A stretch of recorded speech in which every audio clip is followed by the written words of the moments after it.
Time for a little bit of an update. Oh, guess what? We're going riding tomorrow. Freaking rights. Crashed the Saber Cat right in the front of the trailer. PJ got a pretty good video of it on his GoPro. Slid right up and off and hit somewhere right about here. Wasn't too bad, but let's go in the garage. Let's do a little bit of explaining. I got something pretty wild to show you guys. If you're friends with me on the Facebook there, you can freaking see what happened, but if not, it sucks to be you. Oh. Lights on. Hood's still open. No surprise there, so, you know, can't quite show you it there yet. I'll move something real quick and then I can show you. So you guys all know how I'm waiting on my stator and whatnot like that. So craziest thing happened the other day. My stator came in. This is my new one. Well, here's a small little problem with it. Here's my flywheel. Well, my old flywheel. Stator doesn't fit in the flywheel. Probably ask yourself, what the hell? Well, turns out that the engine in that isn't a 2000 engine. It's not the original engine in there. Found that out the hard way. So luckily, all these parts I ordered are changeable. I only had to order up one separate bracket. So later that day, we thought it was a 99 motor in that thing. Turns out it's completely wrong. Just last night, I googled how to check a VIN number on a motor, find out how old the motor is on a Suzuki there, and found out you just gotta look pretty much back here and it'll show it. So I was like, oh, alright, it's a 90. Turns out this motor is a 1997.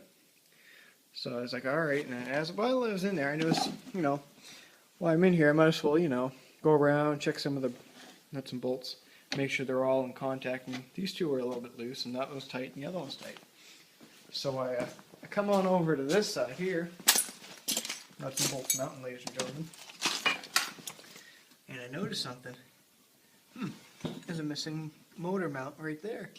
So I was like, oh, that's not good, and it just happened to come up out of the corner of my eye, and I see something in my cylinder. I was like, something's not right there, and while I'm looking in there, I did a little bit of investigation, popped off the exhaust manifold, and I'm looking through it, and sure enough, I'm seeing this little tiny chunk of metal, very shiny in my piston. What the hell? And sure enough, I got me a new venting hole, I guess. Yep, I think previous owner there, I think he ran his motor a little bit too hot and it warped the piston, something in it. I mean, it was enough to crack it, as you can see right there. This thing had a nice little focus, but there's actually a crack going through there, small one going down to there, and then there's a hole. And, I got the chunk too, surprisingly. This chunk here just happened to be sitting.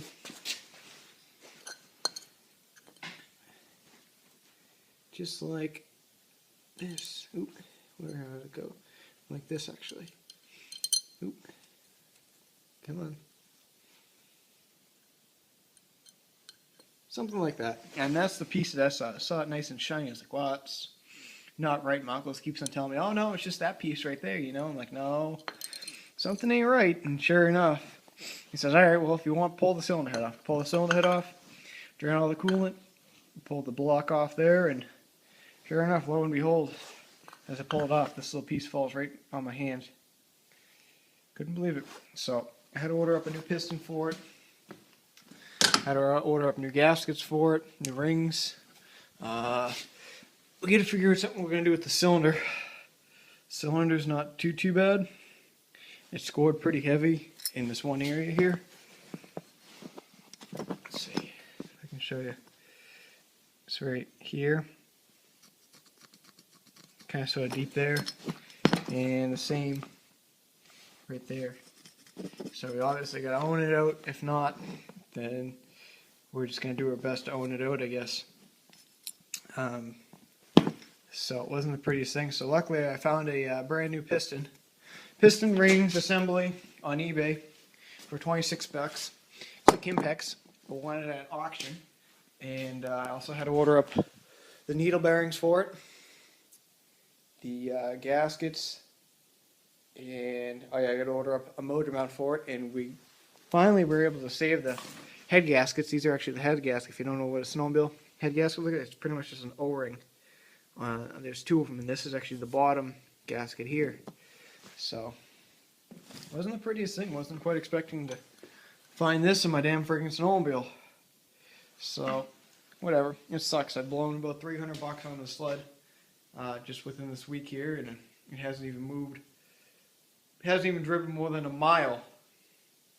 You know, I'm just finding all these stupid ass things that the previous owner, you know, never really told me. And obviously, there's a bunch of stupidness going on here, so I don't know.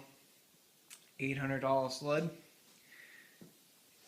ZRT 800, and Peppercat Keys hits friggin' 800 videos. Go figure. 888. It's a pretty scary number right there.